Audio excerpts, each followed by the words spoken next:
आम चुनाव 2019 से पहले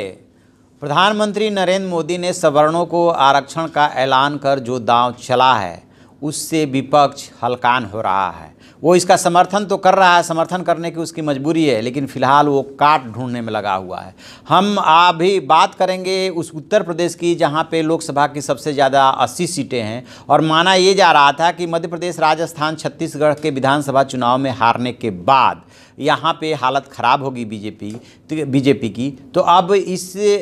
मास्टर स्ट्रोक के बाद क्या फ़र्क पड़ने वाला है मैं आपको बताऊंगा। मैं हूं विद्याशंकर तिवारी, इंडिया न्यूज़ के डिजिटल चैनल इन खबर के लिए। दरअसल 2017 के विधानसभा चुनाव में उत्तर प्रदेश में जिस तरह से बीजेपी 424 सीटों तक पहुंची, उसके बाद उससे अपेक्षाएं काफ़ी बढ़ी हुई थी, लेकिन हिंदी पट्टी के 3 राज्यों ने जो फैसला सुनाया उसके बाद बीजेपी हलकान हो रही थी कि यदि उत्तर प्रदेश ने साथ नहीं दिया तो दिल्ली का रास्ता बहुत मुश्किल हो जाएगा। लेकिन अभी जो 3-4 विकल्प या 3-4 कदम पे जो मोदी सरकार विचार कर रही है उसमें से पहला कदम था सवर्णों, कमज़ोर सवर्णों को यानी कि आर्थिक रूप से पिछड़े सवर्णों को आरक्षण देना। ये बहुत दिनों से आरएसएस की तरफ से भी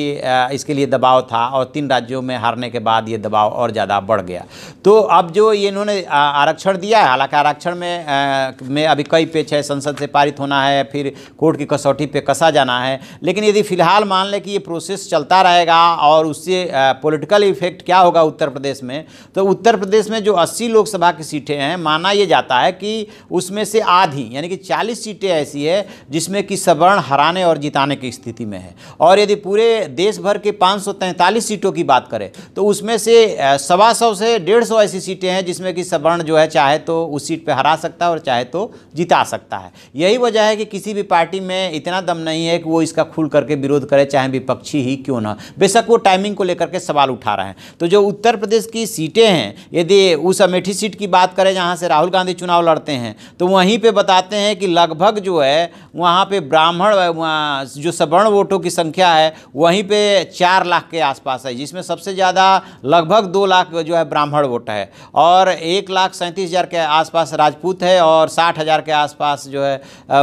वैश्य और कायस्थ वगैरह का वोट है। और यदि सीटों को गिने, ये तो एक बतौर उदाहरण गिना दिया कि अमेठी की ये हालत है, यदि सीटों को गिने तो बलिया को ले लीजिए, कुशीनगर लीजिए, गोरखपुर लीजिए, संत कबीर नगर है, देवरिया है, भदोही है, वाराणसी है, अम्बेडकर नगर है, सुल्तानपुर, लखीमपुर खीरी, प्रतापगढ़, बहराइच, बाराबंकी, गोंडा, रायबरेली, अमेठी पे सीधा असर जो है सवर्णों का है और इन सीटों पे वो जिताने हराने की स्थिति में है। तो जो राजनीतिक विश्लेषकों का मानना है कि 40 सीटों पे बीजेपी ने अपनी स्थिति सुधार ली है। जो सोच करके सपा और बसपा गठबंधन कर रहे थे और कांग्रेस अभी उसमें शामिल होगी या नहीं होगी, अभी उनके यहाँ डिसीजन नहीं हुआ है, उसमें से बीजेपी ने इस कदम से अपनी स्थिति सुधारी है। अदरवाइज ये अंदाज़ा लगाया जाने लगा था कि इस गठबंधन के बाद बीजेपी के पास 1/3 यानी कि आप 71 और 2 सहयोगी दल 73 सीटें जीते थे, उसकी 1/3 25 से 30 ले आ लीजिए तो बहुत है। लेकिन इस कदम से जो है काफ़ी कुछ बीजेपी ने अपनी स्थिति सुधारी है और अब देखते हैं कि अभी और जो मोदी की झोली में है 2-3 कदम,